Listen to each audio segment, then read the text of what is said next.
बिस्मिल्लाहिर्रहमानिर्रहीम। अस्सलाम वालेकुम स्टूडेंट्स, आज हम बायोलॉजी के चैप्टर नंबर 2 बायोलॉजिकल मॉलिक्यूल के सेकंड लेक्चर को डिस्कस करने जा रहे हैं। आज का हमारा टॉपिक है इम्पोर्टेंस ऑफ कार्बन। कार्बन का जो एटॉमिक मास है वो है 12 और इसका जो एटॉमिक नंबर है वो है 6। कार्बन हमारी बॉडी में 18% पाई जाती है। कार्बन हमारी बॉडी में किस फॉर्म में पाई जाती है? कार्बन हमारी बॉडी में ऑर्गेनिक कंपाउंड की फॉर्म में पाई जाती है। तो सबसे पहले हमें पता होना चाहिए ऑर्गेनिक कंपाउंड क्या होते हैं। वो तमाम कंपाउंड्स जिनमें कार्बन और हाइड्रोजन इकट्ठे पाए जाते हों वो ऑर्गेनिक कंपाउंड कहलाते हैं। यानी आप कह सकते हैं ऑर्गेनिक कंपाउंड का जो मेन एलिमेंट होता है वो कार्बन होता है। कोई भी कंपाउंड जिसमें कार्बन मौजूद नहीं होगा इसे ऑर्गेनिक कंपाउंड नहीं कहेंगे। तो हमारी जो बुक है उसने यहीं से बात स्टार्ट की है, carbon is the basic element of organic compounds. यानी जितने भी ऑर्गेनिक कंपाउंड्स हैं इनका जो बेसिक एलिमेंट है वो कार्बन है। स्टूडेंट्स, आप मैट्रिक में पढ़ चुके हैं हमारे पीरियोडिक टेबल में टोटल 118 एलिमेंट्स हैं, यानी 118 एलिमेंट्स डिस्कवर हो चुके हैं। अब इन 118 एलिमेंट में से हम कार्बन को निकाल दें तो बाकी कितने बचते हैं? 117 एलिमेंट्स। अब अगर हम इन 117 एलिमेंट्स और कार्बन का कंपैरिजन करें तो ये 117 एलिमेंट्स इतनी तादाद में कंपाउंड्स नहीं बनाते जितने अकेला कार्बन कंपाउंड्स बना चुके हैं। यानी 117 एलिमेंट्स आपस में मिलकर इतने कंपाउंड्स नहीं बनाते जितने कंपाउंड्स अकेला कार्बन बना चुका है। इसकी रीज़न क्या है?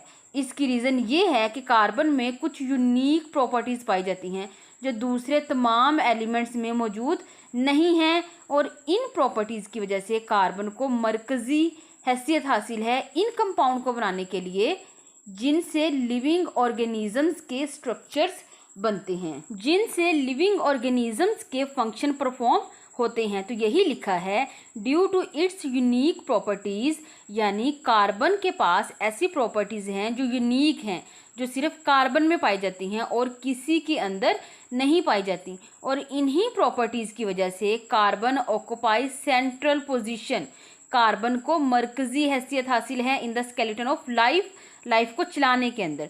तो कार्बन की इन यूनिक प्रॉपर्टीज़ को आज हम डिस्कस करेंगे। तो पहली प्रॉपर्टी क्या है? Covalent bond, formation of covalent bond. तो कोवलेंट बॉन्ड क्या होता है? जब भी कार्बन दूसरे एलिमेंट के साथ मिलता है तो कोवलेंट बॉन्ड के जरिए ही दूसरे एलिमेंट के साथ कंबाइन होता है। Carbon combines with other elements by forming covalent bond. तो कोवलेंट बॉन्ड क्या होता है? कोई भी ऐसा बॉन्ड जो म्यूचुअल शेयरिंग की वजह से बनता है, इसे हम कोवलेंट बॉन्ड कहते हैं। यानी दोनों एटम्स जो बॉन्ड बना रहे हैं वो अपने अपने इलेक्ट्रॉन्स को शेयर करते हैं। हमारे पास बॉन्ड की काफ़ी टाइप्स हैं, लेकिन जो स्ट्रॉन्ग बॉन्ड हैं वो दो किस्म के होते हैं, एक आयनिक बॉन्ड और दूसरा कोवलेंट बॉन्ड। आयनिक बॉन्ड में क्या होता है कि एक एटम अपना इलेक्ट्रॉन दूसरे को कंप्लीटली ट्रांसफ़र कर देता है, यानी एक एटम इलेक्ट्रॉन देता है और दूसरा एटम इलेक्ट्रॉन लेता है। लेकिन कोवलेंट बॉन्ड में क्या होता है, जो दोनों एटम्स हैं वो अपने अपने इलेक्ट्रॉन्स को शेयर करते हैं। तो किस केस में इलेक्ट्रॉन ट्रांसफ़र होता है और किस केस में इलेक्ट्रॉन शेयर होता है, इससे पहले एक और पॉइंट मैं आपको बता देती हूँ। 6 एलिमेंट्स के अलावा, यानी नोबल गैसेस के अलावा जितने भी एलिमेंट्स हैं वो अनस्टेबल हैं, वो स्टेबिलिटी चाहते हैं। जैसे हम इंसान भी स्टेबिलिटी चाहते हैं। हम कैसे स्टेबल होंगे? जब हमारे पास गाड़ी होगी, बंगला होगा, अच्छी जॉब होगी, बैंक बैलेंस होगा, तो हम कहते हैं हम स्टेबल हैं। इसी तरह एलिमेंट्स भी स्टेबिलिटी चाहते हैं। इनकी स्टेबिलिटी का क्या साइन है? Octet rule. अब ऑक्टेट रूल का क्या मतलब है? आउटर मोस्ट शेल में 8 इलेक्ट्रॉन का होना। हाइड्रोजन के अलावा तमाम एलिमेंट्स ऑक्टेट रूल को फॉलो करते हैं। यानी जब एलिमेंट्स 8 इलेक्ट्रॉन्स अटेन करेंगे अपने आउटर मोस्ट शेल में तो ये स्टेबल हो जाते हैं। अब अपने आखिरी शेल में, आउटर मोस्ट शेल में 8 इलेक्ट्रॉन्स को पूरा करने के लिए ये या तो इलेक्ट्रॉन्स को लूज़ करेंगे या गेन करेंगे या फिर शेयरिंग करेंगे। अब आयनिक बॉन्ड में क्या होता है? वो एटम जिसके आउटर मोस्ट शेल में 1 या 2 इलेक्ट्रॉन होते हैं वो अपने इलेक्ट्रॉन को ट्रांसफ़र कर देते हैं, क्योंकि इनको अपना आखिरी शेल कंप्लीट करने के लिए 6 या 7 इलेक्ट्रॉन की रिक्वायरमेंट होती है। तो कोई भी एटम अपने 6 या 7 इलेक्ट्रॉन किसी दूसरे एटम को नहीं देता। तो ये क्या करते हैं, अपने आखिरी शेल के इलेक्ट्रॉन को किसी दूसरे एटम जिसमें इलेक्ट्रॉन्स की कमी होती है उसको दे देते हैं और अपने सेकंड लास्ट शेल को अपना आखिरी शेल बना लेते हैं। तो वो बॉन्ड जिसमें एक एटम इलेक्ट्रॉन देता है और दूसरा लेता है, ऐसे बॉन्ड को आयनिक बॉन्ड कहते हैं। अब दूसरा केस है जिसमें अगर दोनों एटम्स में इलेक्ट्रॉन्स की कमी हो तो कोई भी इलेक्ट्रॉन देना नहीं चाहेगा। तो ये दोनों एटम्स क्या करेंगे, अपने अपने इलेक्ट्रॉन्स को शेयर कर लेंगे और शेयरिंग के रिजल्ट में जो बॉन्ड बनेगा इसे कोवलेंट बॉन्ड कहेंगे। तो कोवलेंट बॉन्ड को डिफाइन कैसे करेंगे, a bond which is formed due to mutual sharing of electron is called covalent bond. आगे है कोवलेंट बॉन्ड की 3 टाइप्स। कोवलेंट बॉन्ड की 3 टाइप्स हैं, single covalent bond, double covalent bond और triple covalent bond. Single covalent bond, when each bonded atom share only 1 electron, single covalent bond is formed. यानी जब bond बनाने वाला हर atom सिर्फ एक इलेक्ट्रॉन को शेयर करेगा तो एक बॉन्ड पेयर बनेगा, तो इसे हम सिंगल कोवलेंट बॉन्ड कहेंगे। अब कौन सा एटम सिंगल कोवलेंट बॉन्ड बनाएगा, कौन सा डबल कोवलेंट बॉन्ड बनाएगा और कौन सा ट्रिपल कोवलेंट बॉन्ड बनाएगा, ये इस बात पर डिपेंड करता है कि एटम को अपना आखिरी शेल कंप्लीट करने के लिए, यानी एटम को अपना आउटर मोस्ट शेल कंप्लीट करने के लिए कितने इलेक्ट्रॉन की रिक्वायरमेंट है। अगर एटम को एक इलेक्ट्रॉन की रिक्वायरमेंट है तो सिंगल कोवलेंट बॉन्ड बनेगा, और अगर 2 इलेक्ट्रॉन की रिक्वायरमेंट है तो डबल कोवलेंट बॉन्ड बनेगा, और अगर 3 इलेक्ट्रॉन की रिक्वायरमेंट है तो ट्रिपल कोवलेंट बॉन्ड बनेगा। फॉर एग्जाम्पल, इस हाइड्रोजन के आउटर मोस्ट शेल में एक इलेक्ट्रॉन है, इसको अपना आखिरी शेल कंप्लीट करने के लिए एक इलेक्ट्रॉन की रिक्वायरमेंट है, और दूसरे एटम को भी अपना आउटर मोस्ट शेल कंप्लीट करने के लिए एक इलेक्ट्रॉन की रिक्वायरमेंट है। तो ये दोनों एटम्स अपने अपने इलेक्ट्रॉन्स को शेयर कर लेंगे और एक बॉन्ड पेयर बना लेंगे, यानी सिंगल कोवलेंट बॉन्ड बनेगा। अब ये इलेक्ट्रॉन कभी इस एटम के शेल में घूमेगा और कभी दूसरे एटम के शेल में रिवॉल्व होगा, यानी दोनों एटम्स की ख्वाहिश पूरी हो जाएगी। नेक्स्ट है डबल कोवलेंट बॉन्ड, यानी जब हर बॉन्डेड एटम 2 इलेक्ट्रॉन्स को शेयर करेगा तो 2 बॉन्ड पेयर बनेंगे। फॉर एग्जाम्पल ऑक्सीजन, आपको पता है ऑक्सीजन के आखिरी शेल में 6 इलेक्ट्रॉन्स होते हैं। अब इन दोनों ऑक्सीजन को 2-2 इलेक्ट्रॉन्स की रिक्वायरमेंट है। दोनों एटम्स 2-2 इलेक्ट्रॉन्स को शेयर करेंगे, 2 बॉन्ड पेयर बनेंगे। अब ये जो 4 इलेक्ट्रॉन हैं कभी इस ऑक्सीजन के शेल में रिवॉल्व होंगे और कभी इस ऑक्सीजन के शेल में रिवॉल्व होंगे। तो इसी तरह दोनों की रिक्वायरमेंट पूरी हो जाएगी। इसी तरह नेक्स्ट है हमारे पास ट्रिपल कोवलेंट बॉन्ड। इसमें हर बॉन्डेड एटम 3 इलेक्ट्रॉन्स को शेयर करेगा। जैसे हमारे पास एग्जांपल है नाइट्रोजन की। नाइट्रोजन के आउटर मोस्ट शेल में 5 इलेक्ट्रॉन्स होते हैं। अब इस नाइट्रोजन को भी 3 इलेक्ट्रॉन्स की रिक्वायरमेंट है और इस नाइट्रोजन को भी 3 इलेक्ट्रॉन्स की रिक्वायरमेंट है अपना ऑक्टेट कंप्लीट करने के लिए। अब ये नाइट्रोजन भी 3 इलेक्ट्रॉन को शेयर करेगा और दूसरा नाइट्रोजन भी 3 इलेक्ट्रॉन्स को शेयर करेगा। अब 6 इलेक्ट्रॉन्स ये और 2 ये, इस नाइट्रोजन की भी रिक्वायरमेंट पूरी हो जाएगी और दूसरे नाइट्रोजन में भी 6 इलेक्ट्रॉन ये और 2 ये, इसकी भी रिक्वायरमेंट पूरी हो जाएगी। तो मैक्सिमम 2 एटम्स के दरमियान 3 कोवलेंट बॉन्ड बन सकते हैं, यानी ट्रिपल कोवलेंट बॉन्ड। दूसरी जो एटम की प्रॉपर्टी है वो ये है कि कार्बन जो है वो टेट्रावेलेंट है।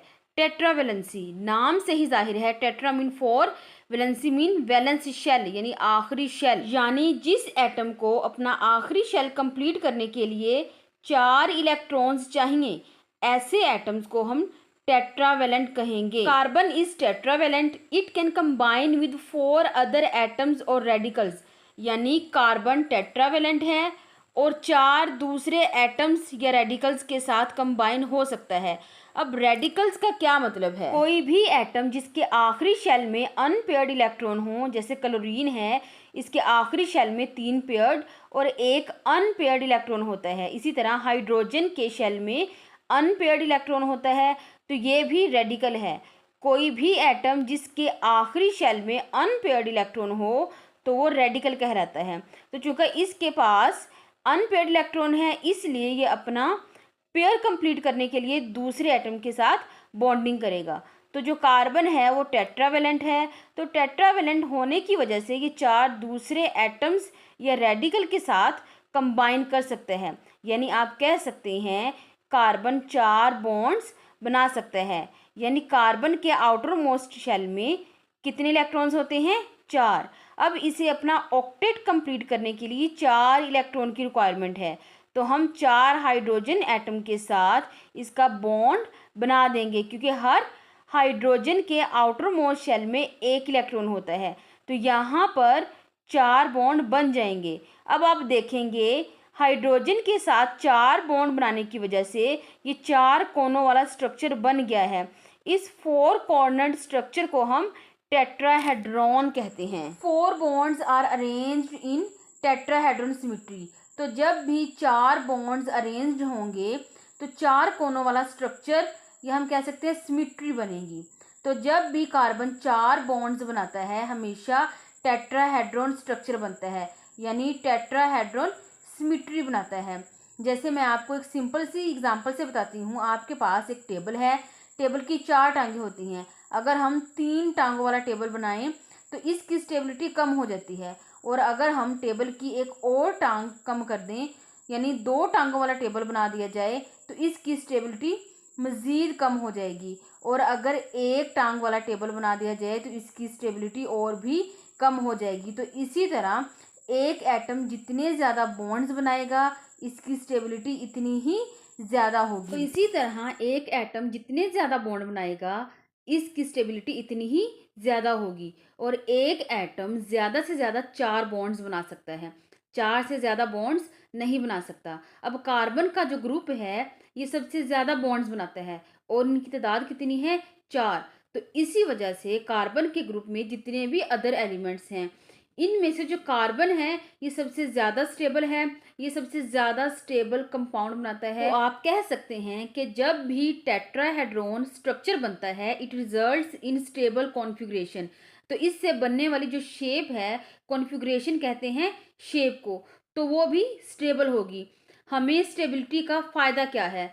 स्टूडेंट्स, मैंने अभी आपको टेबल की एग्जांपल दी कि आम तौर पर जो टेबल है वो ऐसे मटेरियल से बना होता है जो वज़न को बर्दाश्त कर सके, क्योंकि अगर इसमें स्टेबिलिटी है तो ये वज़न को बर्दाश्त कर सकता है। अगर ये नाजुक से मटेरियल से बना होगा तो ये वज़न बर्दाश्त नहीं कर सकेगा, टेबल टूट जाएगा। तो जब भी टेबल बनाया जाता है ऐसे मटेरियल से बनाया जाता है कि इसमें वज़न बर्दाश्त करने की सलाहियत हो। अगर कोई मटेरियल वज़न बर्दाश्त नहीं कर सकता तो हम इससे बेड नहीं बना सकते, चेयर नहीं बना सकते, चीज़ें नहीं बना सकते। तो इसी वजह से चूंकि कार्बन के कंपाउंड स्टेबल कंपाउंड्स होते हैं, इसके स्टेबल होने की वजह से सेल के जितने भी स्ट्रक्चर्स बनते हैं वो सारे के सारे कार्बन के कंपाउंड से बनते हैं, क्योंकि कार्बन के कंपाउंड्स क्या हैं? स्टेबल हैं। और स्टेबल क्यों है? क्योंकि कार्बन टेट्रावेलेंट है। तो ये 4 बॉन्ड्स बनाता है जिसकी वजह से टेट्राहेड्रॉन सिमेट्री बनती है, और टेट्राहेड्रॉन सिमेट्री की वजह से जो कंपाउंड बनते हैं वो स्टेबल होते हैं। इंपॉर्टेंस क्या है टेट्रावेलेंसी की? Stability associated with tetravalency. Carbon के पास चूंकि टेट्रावेलेंसी है इस वजह से जो स्टेबिलिटी आती है ये कार्बन को इस काबिल बनाती है कि वो सेल के स्ट्रक्चर्स बना सके। तो यही लिखा है make it favourable to form cellular structures. Students, मैंने आपको बताया था कि कार्बन अकेला इतने ज़्यादा कंपाउंड बनाता है जितने तमाम एलिमेंट्स आपस में मिलकर भी नहीं बनाते। अब इसकी वजह क्या है? क्योंकि कार्बन के पास यूनिक प्रॉपर्टीज़ हैं। अब इन्हीं यूनिक प्रॉपर्टीज़ को हम डिस्कस करने लगे हैं। तो पहली प्रॉपर्टी है कैटिनेशन। कैटिनेशन का लफ्जी मतलब होता है चेन बनाना। डेफिनेशन देख लेते हैं। Linking of atoms of same elements to form long chain. Catenation carbon की एक ऐसी प्रॉपर्टी है जिसमें एक जैसे एटम्स मिलकर लंबी चेन्स बनाते हैं। कैटिनेशन की जो प्रॉपर्टीज हैं वो सबसे ज्यादा कार्बन शो करता है। कार्बन ग्रुप के कुछ बाकी मेंबर्स भी कैटिनेशन शो करते हैं लेकिन वो वीक चेन्स बनाते हैं। Carbon atoms combine mutually to form stable structures, यानी कार्बन एटम कंबाइन होकर स्टेबल स्ट्रक्चर्स बनाता है, और ये स्ट्रक्चर्स स्ट्रेट भी हो सकते हैं, ब्रांच्ड चेन भी हो सकते हैं और रिंग्ड भी हो सकते हैं। अब स्ट्रेट चेन वो होती है जिसमें सारे कार्बन एक ही लाइन में लगे हों, और ब्रांच्ड चेन वो होती है जिसमें स्ट्रेट चेन के साथ साइडों पे कार्बन की ब्रांच लगी हो, और रिंग्ड स्ट्रक्चर ऐसा होता है जिसमें कार्बन एटम एक रिंग बना रहे हों, जैसा कि आपको नजर भी आ रहा होगा। अच्छा, कार्बन 4 बॉन्ड्स बनाता है। अगर आपको ये बात समझ में आ जाती है तो इस चैप्टर को समझना बहुत ही आसान हो जाएगा। जैसे ये हमारे पास एक स्ट्रेट चेन है, इसमें कार्बन ने कार्बन के साथ एक बॉन्ड बनाया हुआ है। अब ये मजीद कितने बॉन्ड्स बनाएगा? 3। हम हाइड्रोजन के साथ 3 बॉन्ड्स बना देंगे। दूसरे के साथ चूंकि कार्बन ने 2 बॉन्ड्स बनाए हुए हैं, अब दूसरे कार्बन ने चूंकि 2 बॉन्ड्स पहले ही बनाए हुए हैं, तो इसलिए इसके साथ हम 2 हाइड्रोजन और लगा देंगे। इसी तरह हम हर कार्बन के 4 बॉन्ड्स बनाते जाएंगे। इसी तरह ब्रांच्ड चेन में भी हमने हर कार्बन के साथ 4 बॉन्ड्स बनाने हैं। अब हम क्या करेंगे, ये जो पहली कार्बन है इसका एक बॉन्ड बना हुआ है, इसके हम 3 बॉन्ड मजीद बनाएंगे। इसके साथ हम 3 हाइड्रोजन अटैच कर देंगे तो 4 बॉन्ड कंप्लीट हो जाएंगे। अब ये जो नेक्स्ट कार्बन है, इसके 3 बॉन्ड्स पहले ही बने हुए हैं, इसके साथ हम एक हाइड्रोजन लगा देंगे तो इस तरह ये एक स्टेबल स्ट्रक्चर बन जाएगा। अब ये जो रिंग्ड स्ट्रक्चर है इसको देखें, इसमें हर कार्बन ने 2-2 बॉन्ड बनाए हुए हैं। 2-2 हाइड्रोजन की गुंजाइश है सबके पास। अगर मैं डबल बॉन्ड बना दूं और एक एक हाइड्रोजन लगा दूं तो ये एक स्टेबल स्ट्रक्चर बन जाएगा, क्योंकि कार्बन डबल बॉन्ड्स भी बना सकता है। अब ये सारे जो स्ट्रक्चर्स हैं ये 6 कार्बन कंपाउंड है, लेकिन अरेंजमेंट डिफरेंट होने की वजह से 3 डिफरेंट कंपाउंड बनते हैं। तो इसी वजह से कार्बन के कंपाउंड में जब अरेंजमेंट डिफरेंट होती है तो वैरायटी ऑफ कंपाउंड्स बनते हैं। और वैरायटी ऑफ कंपाउंड का क्या फ़ायदा होता है? जितने भी लिविंग ऑर्गेनिजम्स हैं, कंपाउंड में जब वैरायटी बढ़ती है तो कॉम्प्लेक्सिटी आती है। और ये बात हम चैप्टर नंबर 1 में बड़े डिटेल से पढ़ चुके हैं कि जब कॉम्प्लेक्सिटी आती है तो फंक्शन को परफॉर्म करने की एबिलिटी बढ़ती है, और जितने ज़्यादा फंक्शन को परफॉर्म करने की ऑर्गेनिज्म में सलाहियत होगी वो उतना ही ज़्यादा लाइफ में मेंटेनेंस रख सकता है। इसलिए हम कह सकते हैं जो कार्बन है वो ऑक्यूपाई करता है central position in the skeleton of life. तो कैटिनेशन बेसिकली कार्बन का कार्बन के साथ जुड़ना है। नेक्स्ट है कार्बन विद अदर्स। कार्बन जो एलिमेंट्स है वो दूसरे एलिमेंट के साथ भी जुड़ सकता है, जैसे सल्फर, नाइट्रोजन, ऑक्सीजन, फॉस्फोरस। आपकी बुक में कुछ एग्जांपल्स मेंशन की गई हैं। सबसे पहले है carbon with hydrogen. Students, board के एग्जाम में अक्सर ये क्वेश्चन पूछ लिया जाता है कि कार्बन हाइड्रोजन बॉन्ड की इंपॉर्टेंस क्या है। बेसिकली जब ये बॉन्ड बनता है तो इसमें एनर्जी स्टोर होती है, और जब ये बॉन्ड टूटता है तो इससे एनर्जी रिलीज होती है। एनर्जी फिर इस्तेमाल कहाँ होगी? सेल अपने मकसद के लिए इस्तेमाल करेगा। इस वजह से हम कह सकते हैं कार्बन हाइड्रोजन का जो बॉन्ड है it is a source of potential energy. किसके लिए? For cellular activities. इसलिए हम कह सकते हैं वाटर इसमें कोई एनर्जी नहीं है। इसकी वजह यह है कि इसमें कार्बन हाइड्रोजन बॉन्ड नहीं होता। हर वो कंपाउंड जिसमें कार्बन हाइड्रोजन बॉन्ड मौजूद हो तो वो एनर्जी को प्रोवाइड करने की एबिलिटी रखता है। इसको हम फूड के कैटेगरी में लेके आते हैं। यानी जब हम फूड को डिफाइन करेंगे तो फूड हमेशा ऑर्गेनिक होगी, ये कभी भी इनऑर्गेनिक नहीं हो सकती, क्योंकि फूड वो केमिकल कंपाउंड है जो लिविंग ऑर्गेनिज्म की बॉडी को एनर्जी सप्लाई करता है। नेक्स्ट है carbon oxygen bond. Carbon oxygen bond जब बनता है तो इसे हम कहते हैं ग्लाइकोसिडिक लिंकेज या ग्लाइकोसिडिक बॉन्ड। अब ग्लाइकोसिडिक बॉन्ड बनता कहाँ पे है? आपने 9th-10th की बुक में पढ़ा होगा कार्बोहाइड्रेट्स की 3 टाइप्स हैं। सबसे छोटे मोनोसेक्राइड्स, इससे बड़े ओलिगोसेक्राइड्स और सबसे बड़े पॉलीसेक्राइड्स होते हैं। अब जब बहुत से मोनोसेक्राइड्स आपस में कंबाइन होते हैं तो पॉलीसेक्राइड्स बनते हैं। अब मोनोसेक्राइड जब आपस में जुड़ते हैं तो इनके दरमियान जो बॉन्ड बनता है उसे हम ग्लाइकोसिडिक बॉन्ड कहते हैं। तो यही लिखा है carbon oxygen association in glycosidic linkage provide stability to the complex carbohydrate molecule. Next है कार्बन नाइट्रोजन बॉन्ड। अब कार्बन और नाइट्रोजन के दरमियान जो बॉन्ड बनता है उसका एक स्पेसिफिक नेम है, उसको हम कहते हैं पेप्टाइड बॉन्ड। जब अमाइनो एसिड लिंक होते हैं तो इनके दरमियान ये बॉन्ड बनता है, और अमाइनो एसिड्स लिंक होकर क्या करते हैं, प्रोटीन्स बनाते हैं। और प्रोटीन हमारे पास वो कंपाउंड हैं जो लिविंग ऑर्गेनिज्म में सबसे ज़्यादा स्ट्रक्चर बनाते हैं और सबसे ज़्यादा फंक्शन को परफॉर्म करते हैं। तो यही लिखा है, carbon nitrogen combines in amino acid linkage to form peptide bond and forms protein which are very important due to their diversity in structure and function। यानी अमाइनो एसिड्स के दरमियान पेप्टाइड बॉन्ड बनता है और पेप्टाइड बॉन्ड बनने से protein बनती है, और ये जो प्रोटीन है ये बहुत ज़्यादा इम्पोर्टेंट है बहुत ज़्यादा किस्म के स्ट्रक्चर बनाने में और फंक्शन परफॉर्म करने में। फॉर्मेशन ऑफ ऑर्गेनिक मॉलिक्यूल, दो तरह के ऑर्गेनिक मॉलिक्यूल बनते हैं, एक है माइक्रो मॉलिक्यूल और दूसरी टाइप है मैक्रो मॉलिक्यूल। जो मैक्रो मॉलिक्यूल हैं वो पानी में इनसॉल्युबल होते हैं।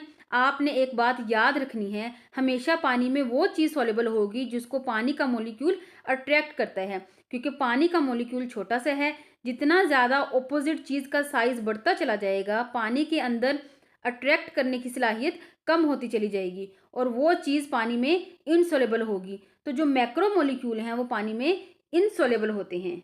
जैसे फॉर एग्जांपल एक सेल है, इसके अंदर माइटोकॉन्ड्रिया है, और आपको पता है सेल के अंदर जो साइटोप्लाज्म है इसके अंदर ऑलमोस्ट 70% वाटर होता है। अगर माइटोकॉन्ड्रिया ऐसे स्ट्रक्चर से बना होता जो पानी में हल हो जाता तो माइटोकॉन्ड्रिया कभी भी अपने आप को स्टेबल नहीं रख सकता था, बल्कि एक सॉल्यूशन बन जाता। इसलिए सेल के जितने भी हिस्से हैं, सेल के अंदर जितने भी स्ट्रक्चर नज़र आते हैं वो इन कंपाउंड से मिलके बने होंगे जो पानी के अंदर इनसॉल्युबल होते हैं। तो यही लिखा है, they are insoluble in water, they form structures of cell and serve as storage for smaller molecule. इसका मतलब ये है कि जब ये मैक्रो मॉलिक्यूल टूटते हैं तो स्मॉलर मॉलिक्यूल्स बनते हैं, और स्मॉलर मॉलिक्यूल्स हमेशा एनर्जी प्रोवाइड करते हैं। एग्जाम्पल है हमारे पास प्रोटीन्स, फैट, सेलुलोज। इसके बाद आ जाते हैं माइक्रोमोलिक्यूल्स। माइक्रोमोलिक्यूल्स जब कंबाइन होते हैं तो मैक्रोमोलिक्यूल बनाते हैं, इसलिए हम कह सकते हैं they are the building block of macromolecules, source of energy. और ज़्यादातर जो माइक्रोमोलिक्यूल्स हैं ये एनर्जी के सोर्स के तौर पर इस्तेमाल होते हैं। एटीपी इसकी बेस्ट एग्जाम्पल है। एटीपी एक ऐसा कंपाउंड है जो बहुत ही ज़्यादा अनस्टेबल है। जब भी सेल को एनर्जी की ज़रूरत पेश आती है तो वो एटीपी को तोड़ता है और इससे एनर्जी निकाल लेता है। यानी अगर आपसे क्वेश्चन पूछा जाए कि सेल के अंदर जो इमीडिएट सोर्स ऑफ एनर्जी है वो क्या है, तो आप किस कंपाउंड का नाम लेंगे? एटीपी। माइक्रोमोलिक्यूल्स की एग्जांपल में आप ग्लूकोज लिख सकते हैं। अब स्टूडेंट्स हम उन इम्पोर्टेंट क्वेश्चन को देखेंगे जो बोर्ड के एग्जाम में पूछे जा चुके हैं। तो सबसे पहला क्वेश्चन है, define tetravalency, give its importance. Question number 2, what is the importance of carbon hydrogen bond. And आपसे ये भी क्वेश्चन पूछा जा सकता है, what is the difference between micromolecule and macromolecules. इसके अलावा स्टूडेंट्स कुछ एमसीक्यूज भी पूछे जा सकते हैं कि कार्बन और हाइड्रोजन के दरमियान जो बॉन्ड बनता है उसका नेम बताएं, कार्बन और ऑक्सीजन के दरमियान जो बॉन्ड बनता है उसका नेम बताएं, और कार्बन और नाइट्रोजन के दरमियान जो बॉन्ड बनता है उसका नेम बताएं। So students, this is all about today's lecture. If you have any question, do write your question in comment section. Allah Hafiz.